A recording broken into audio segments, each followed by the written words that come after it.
The wind howled against the ancient stone of Newgate Prison, rattling the iron bars that framed the single narrow window of Father Anthony Turner's cell.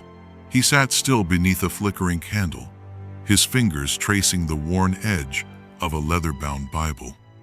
In the heart of London, a man of peace was waiting to die for a crime that never happened, on the word of a liar whose lies were fed by the crown, the court, and the rage of Protestant paranoia. It was 1679. England, still licking its wounds from civil war and regicide, had sunk into a fevered chaos. Whispers of conspiracy clung to every tavern wall. Catholicism had become the national scapegoat, a dark silhouette blamed for every shadow cast upon the realm. And in this storm of fear, one name ignited the panic more than any other: Titus Oates. Oates, a former Anglican clergyman with a venomous tongue and a thirst for attention, had fabricated an elaborate conspiracy, claiming that Catholic Jesuits planned to assassinate King Charles II and massacre Protestants across the land. He called it the Popish Plot. The story had no proof, no logic, and no credibility. Yet it swept through Parliament and the people like wildfire. Oates was given a platform. His every lie was treated as gospel. And as his web of falsehoods grew, so too did his list of victims. Father Anthony Turner, a 44-year-old Jesuit priest and gentle academic, was among those named. He had lived quietly, serving the poor and the sick, writing theology, and offering Mass in secret homes. He had no enemies, no political ambitions, no role in any plot.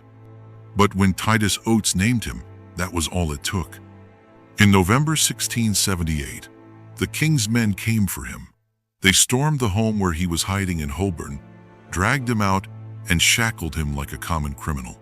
His cassock was torn, his books scattered, and his crucifix flung into the fire. He was taken to Newgate, the foulest prison in London, where rats fed on the filth and the stench of the condemned never faded.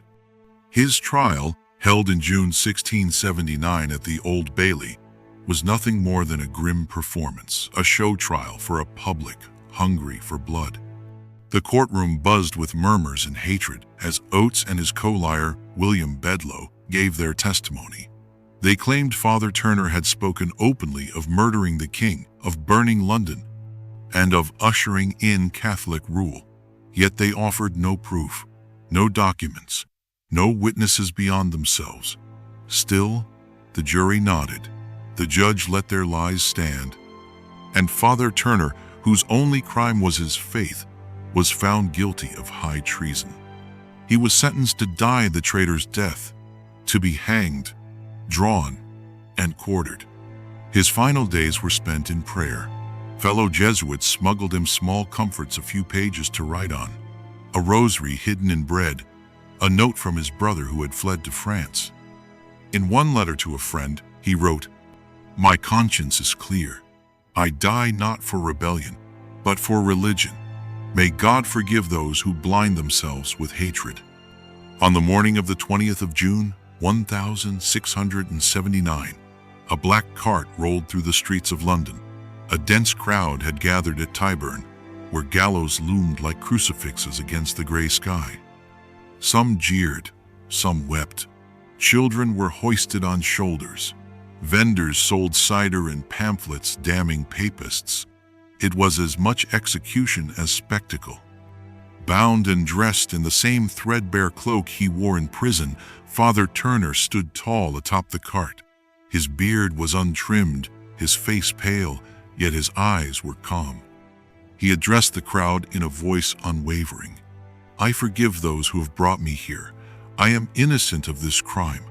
I die a son of Christ and a servant of truth." Then the executioner yanked the noose tight. He was hanged, but cut down before death. His body, still alive, was disemboweled, his heart torn out, and his limbs quartered before the screaming mob. His remains were buried in a shallow grave, and the crowd dispersed, cheering, drinking, convinced justice had been done. But time would whisper a different truth. As the years passed, the lies of Titus Oates unraveled. He was eventually exposed as a fraud, jailed for perjury, and died in disgrace. His fabrications had led to the deaths of at least 22 innocent men, many of them priests, who had no defense in a country drunk on Protestant fear. Among those martyrs, Father Anthony Turner stood as one of the purest, a man who sought only to serve his God and his people, a man betrayed by a nation that had lost its soul to hysteria.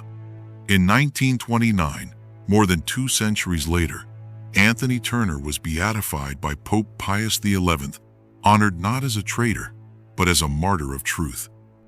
But his story, like so many of England's baseless executions, reminds us how easily lies can sentence a man to death, how swiftly justice can rot when fear rules the heart of a nation, and how even in the darkest hour, a voice of grace can still echo from the gallows.